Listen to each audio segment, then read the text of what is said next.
said it couldn't be done. The telephone, electricity, the airplane, the St. Louis Arch, man on the moon. That's one small step for man. Audio reader. You're listening to the Kansas Audio Reader Network. Despite the pessimism of unbelieving skeptics, all of these seemingly impossible innovations somehow managed to become a reality and forever change the course of history. History was changed in Lawrence when local philanthropist Petey Cerf commissioned a study to determine the feasibility of reading by radio. Well, somebody asked me how I got audio reader started, because I did get it started, that's true. One of my few accomplishments. And it was, what, 25 years ago, you telling me, I guess. And the way I got started was I was reading to somebody paralyzed in a nursing home, and she couldn't have anything to entertain her while she was lying there, because she had a great big record player that she couldn't work. So I thought there's got to be a better way. Almost 30 years ago, a Lawrence philanthropist began researching the concept of reading by radio, using SCA, the same FM radio subcarriers used by Muzak. After years of discouraging advice from experts, she read of a new service which had just gone on the air in Minnesota. To start a similar service here, she donated a new transmitter to KANU radio to replace the one then in use, which had no SCA capabilities, under the agreement that the University of Kansas would operate an SCA reading service for the print disabled and continue it for at least a 10-year period. She purchased tape recorders, microphones, and over 200 radios, which were placed in the homes of our future listening audience.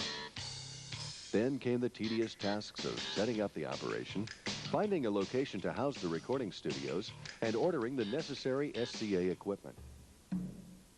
Audio Reader began broadcasting at 8 o'clock on Monday morning, October 11th, 1971, from a stone building called Sudler House on the campus of Kansas University.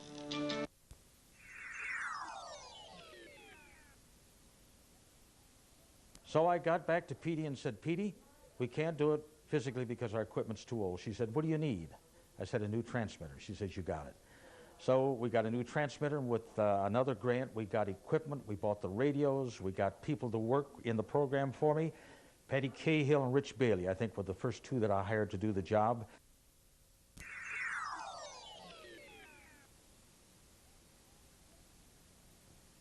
Audio Reader was given the maid's room, the breakfast room, and the kitchen to broadcast out of. We ended up using the kitchen as the main studio. The other rooms were attached to it, and that's why we called the noon program the kitchen sink. And in this small place, we thought that maybe something we did could make a difference in other people's lives. Patty Cahill and Brad Canfield and Tom Fish and I had worked so hard. We'd actually started auditioning people in June. They started recording books. We recruited people from all over the campus, and the response was overwhelming. Had tremendous volunteers. We had a lot of tapes in the can. We were ready to go. It was the first day, and we had worked so many hours and so long, and I was up pretty much all the night before we actually went on the air, and I overslept the first day, October 11th, when Audio Reader first went on the air. But I did wake up in time. I had a receiver in my house, and Audio Reader was on the air, and I think at that time we went 60 hours with about 3 or 4 people, part-time and full-time, 7 days a week, so it was quite ambitious. I'm Eleanor Simons. I was, I believe, the first Audio Reader volunteer. I started recording 2 or 3 months before Audio Reader actually went on the air. I remember the first book I read was an Agatha Christie murder mystery. I also, at a very early stage, read the Lawrence Journal World on Saturday evenings, I remember. But I've been reading since then novels, biographies, poetry, newspapers, regional newspapers, and more or less everything else. My granddaughter enticed me to take an audition for Audio Reader, and I began reading sometime early in the spring. The way things were with me, the audio reader had done much more for me than I had ever done for it. From 1972 to 1976, Audio Reader broadcast from the kitchen of a stone building known as Sudler House. During this time, the infamous trailer parked on the grounds housed 3 small rooms for recording books. In 1976, the legendary round table was moved into the trailer, and all broadcasts were done from there until 1988. The mobile home was always too hot or too cold and had a number of other quirks which are indelibly etched in the memories of volunteers who survived those less than glamorous trailer days. I really liked it because it was so intimate. It was so cozy. People would make contact, physical contact, trying to get to the studio or out the door. I've been reading for Audio Reader for 14 years, and of course that includes the time in the trailer. And one of the things I remember about the trailer is the squirrels chasing each other across the top, which contributed to the noise factor to some degree. I also remember, speaking of noise, the sirens on 11th Street, they always forced us to stop reading. Also the lawnmowers, you can't do a thing when somebody's lawnmower is right outside the window. The thing I recall most is how difficult it was to read books in the trailer, having to wear mittens.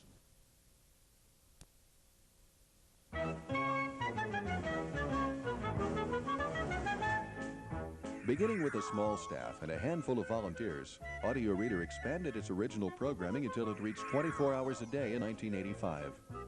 A leader in the field of radio reading services, Audio Reader was one of the first to begin broadcasting around the clock using an innovative low-cost automation system. Under the direction of Rosie Hurwitz and Chief Engineer Tom Fish, Audio Reader also pioneered the use of cable television and microwave distribution and established and operated the tape exchange for the National Association of Radio Reading Services.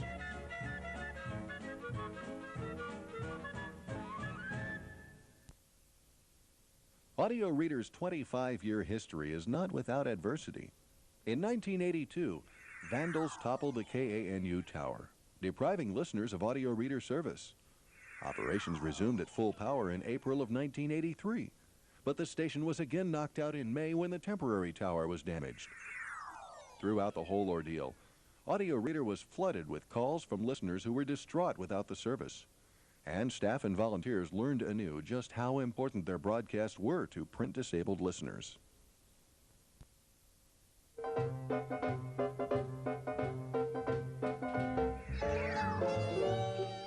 Always on the cutting edge of opportunity, Audio Reader established a special recording studio at the Kansas Correctional Institute in Lansing. This studio allowed qualified inmates to record books and created a situation that was mutually beneficial from 1984 through 1989. During basketball season of 1987, volunteer Gloria Sterling launched a T-shirt campaign to keep Coach Larry Brown at KU.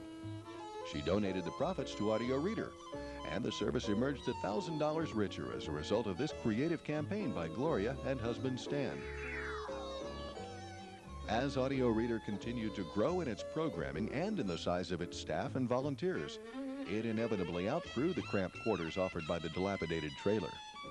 Fortunately, Audio Reader was given permission to renovate the Phi Kappa Tau fraternity, located down the hill from Sudler House. And the Bear Foundation of Paola pledged $150,000 toward this major renovation. And when it came time to build this building, Rosie was the one that had the vision. I thought she was crazy when she thought this building could be a good home for Audio Reader, but she pulled it off, and with the help of many people in the university was able to raise the money, and here we are. I knew Mr. and Mrs. Bear from some time ago.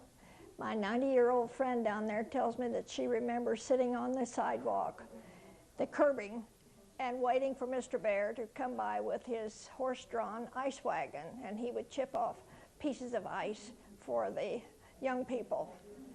Mr. Bear drove a car, and everybody in town was careful to give him plenty of room because he was a middle-of-the-road driver. He and Mrs. Bear did not have any children, but they were very good to all the young people around Paola. February of 1988, the much-anticipated move took place, providing volunteers with the long-awaited luxury of a bathroom under the same roof as the recording studios. The official dedication was held on November 18, 1988, with Chancellor Jean A. Budig officiating.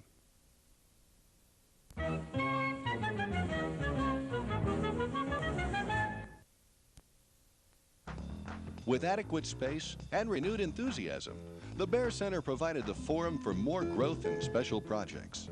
Thanks to help from Donna Lauschman and other volunteers, the audio reader At Home on the Range cookbook was published in 1988, featuring recipes from volunteers, listeners, and staff.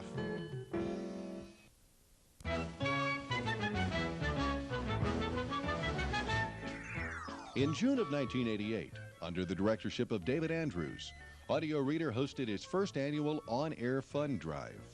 With a constant concern of a shrinking and already limited budget, this fund drive began an inspiring annual tradition.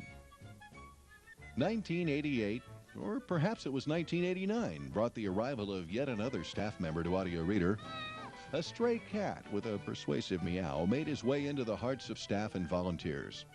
Bearcat became the official mascot of Audio Reader and continues to command affection from soft-hearted volunteers even today. 1989 brought the advent of Audio Reader's personal taping service to further meet the needs of its print-disabled listeners.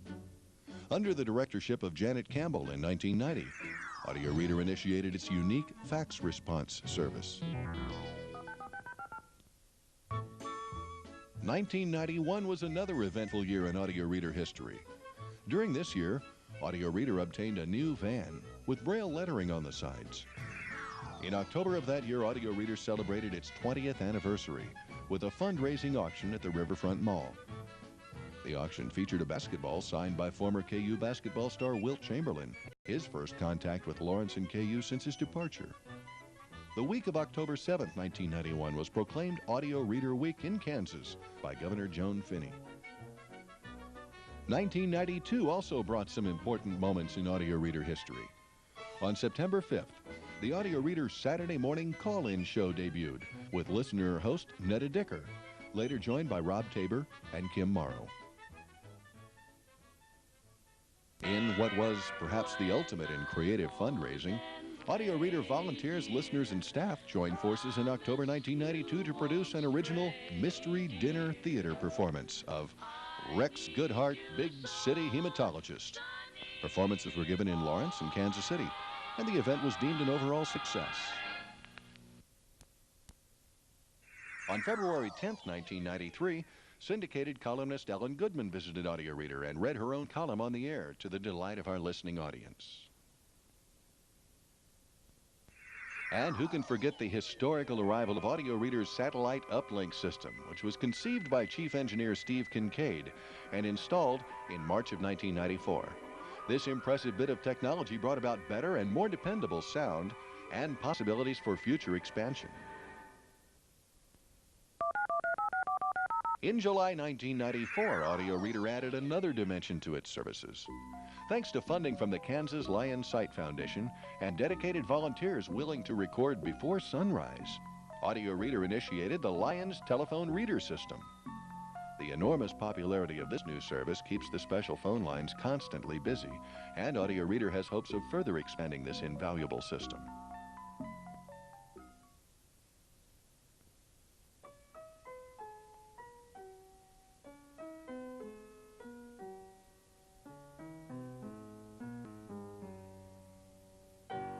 Through it all, the role of Audio Reader volunteers has been a pivotal one. The initial handful of volunteers in 1971 has grown to an impressive core of nearly 300 talented and dedicated readers. Volunteers are the heart of Audio Reader, and without them the service would cease to exist. And their outstanding efforts have not gone unnoticed. As a group, they have won the J.C. Penney Golden Rule Award and a prestigious Voluntary Action Award with a citation signed by President Reagan. Individuals such as Sally Ewing, Ralph Turner, Donna Lauschman, and Eleanor Simons have also been recognized for their inspiring volunteerism on behalf of Audio Reader. In the late 1980s, a persistent rumor originated by a tabloid of questionable reputation circulated throughout the country, boldly claiming that audio reader volunteers were treated to valet parking, lavish refreshments, and private massages during their recording sessions. Yes. Warren, can I offer you your imported mineral water with a twist of lemon and lime? Thank you. That's what we generally get every time we broadcast. Just the way you like it. Yes, indeed it is. Yes. And by the way, here is your $100 check for your today's recording session. Oh, well, I thank you very much for that. However, the reality of the situation has always been less than glamorous, and the rumor gradually died out. Throughout every obstacle or challenge, budget cuts, vandalism, the expansion of broadcasts and services, equipment failures, winter storms, and Arctic cold, audio reader volunteers have never wavered in their stoic ability to rise to the occasion, giving wherever their help was needed most. As we conclude this historic look at 25 years of audio readers' history, let's listen to some of the thoughts and memories of the volunteers themselves. Clinton to visit Topeka business. Union prepares to strike haulers. We'll start. And someone from the Rail Association said, now that you're moving to Lawrence, you should know that there is an audio reader program there, and you might like to participate in that. So I appeared on Rosie's doorstep at the Sutler House one day and picked my way through the kitchen. So I auditioned on that equipment, and I passed, and I'm still reading. I came to Audio Reader, like the last lady had said, talk to Rosie about reading the books, because that's what I wanted to do. Well, when I took the test, she said, my gosh, you're a newspaper reader. I was a reader with Ralph Turner on Fridays for many years.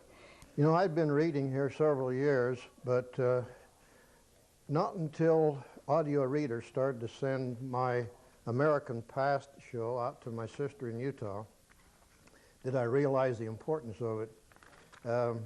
She was on dialysis. She was nearly blind. She has died since.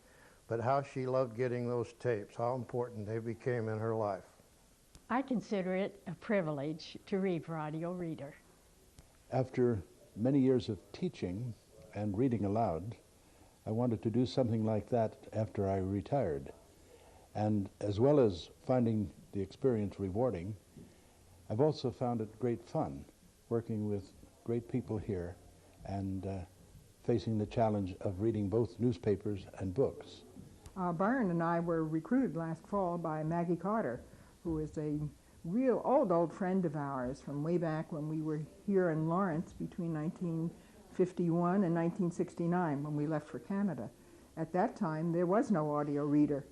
And when she told us about it, we were delighted to come in and become part of this program, which we have found very interesting and have met a bunch of wonderful people through it.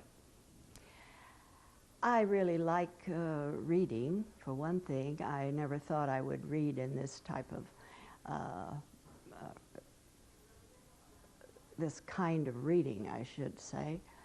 But I do, and I like the casual, friendly, very friendly environment here. I would like to say I enjoy reading the stories for Audio Reader, but besides the personal aspect of the pleasure is the stories, the memories that come from Audio Reader. Hi, I'm Chloe LaRue, the adult magazine reader, and my fondest memories of Audio Reader are the Thursday morning donuts and the many times Lori Miller's hair color has changed. I'm Betty Anderson from Ottawa, Kansas. I love to work for Audio Reader because everybody here is so precious, the staff and all the readers, and it doesn't make any difference what you wear. You can be having a really bad hair day and it's still fun. And here I am back at the existing Audio Reader, having lots of fun taping a book for them, which gets me involved and which I love. For all the years of adventure in reading that you've given me, my hat's off to you, Audio Reader. Winston Churchill said it best. We make a living by what we get. We make a life by what we give.